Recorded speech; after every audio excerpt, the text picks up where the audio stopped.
Sir, आज मुझे अजित पवार जी की याद आ रही है। फिर हमारे बड़े नेता थे महाराष्ट्र के, आपके साथी भी रहे हमें आज बहुत सालों से, 3 साल से। दुर्भाग्यपूर्ण तरीके से उनकी मौत हो गई। आज भी हम लोग सदमे में है कि ये कैसा हो गया।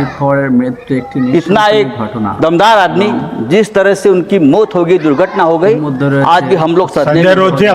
अजीत, टाइम खत्म हो गया, ठहरो सर। अजीत पवार के ऊपर 70,000 करोड़ के सिंचाई घोटाले का आरोप किया था आपकी सरकार ने किया, लेकिन वो भारतीय जनता पार्टी के साथ आ गए और पवित्र हो गए। 15 जनवरी को अजित पवार जी ने एक बयान दिया था। 15 जनवरी को अजित पवार ने बयान दिया था और भारतीय जनता पार्टी को एक जवाब दिया था। आप सब्जेक्ट के बाहर और क्या कहा था कि अगर आप सिंचाई घोटाले का आरोप करते हो, ये विषय नहीं है, सिंचाई घोटाले का आरोप करते हो तो सिंचाई घोटाले का पैसा हमने नहीं खाया है। भारतीय जनता पार्टी ने भी इस सिंचाई घोटाले में जमकर पैसा खाया है और भारतीय जनता पार्टी की फाइल मेरे पास है। ये अजित पवार का बयान 15 जनवरी को आया है और उसके बाद 10 दिन बाद अजित पवार की विमान दुर्घटना में मौत होती है। देखिए, मैं आरोप नहीं कर रहा हूं, लेकिन ये मौत रहस्यपूर्ण है। आपके ऊपर आरोप किया, फाइल कहां है? मेरी जानकारी है कि अजित पवार वो फाइल हमेशा अपने साथ रखते थे।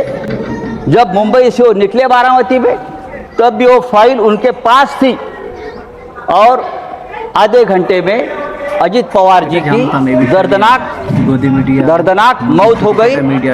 उसकी जांच होनी चाहिए और ये जांच इस तरह से होनी चाहिए, एक इंडिपेंडेंट जुडिशियल इंक्वायरी होनी चाहिए कि ये क्या है।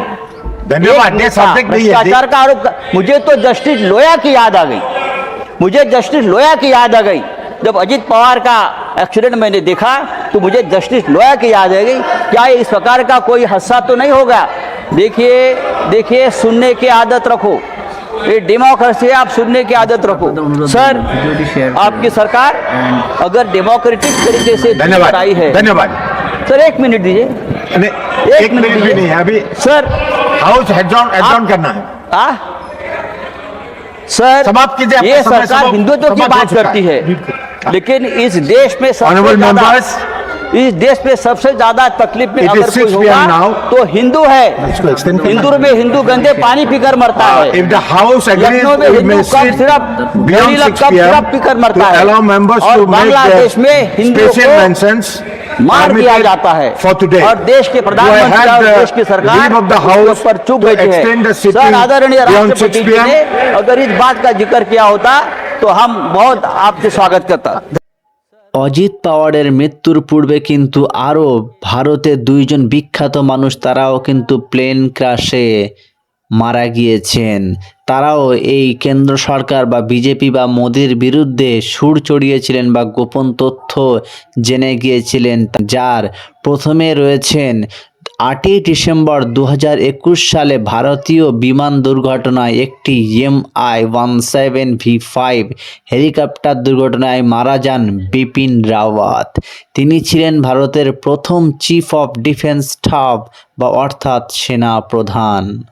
এবং দ্বিতীয় যে ব্যক্তিটি ছিলেন তিনিও এই কেন্দ্র সরকার বা মোদির বিরুদ্ধে বিশেষ গোপন তথ্য জানতেন।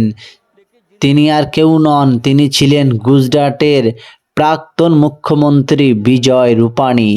তিনিও 12 জুন 2025-এ এয়ার ইন্ডিয়া ফ্লাইট VI-171 নামে একটি বাণিজ্যিক বিমান দুর্ঘটনায় মারা গিয়েছেন।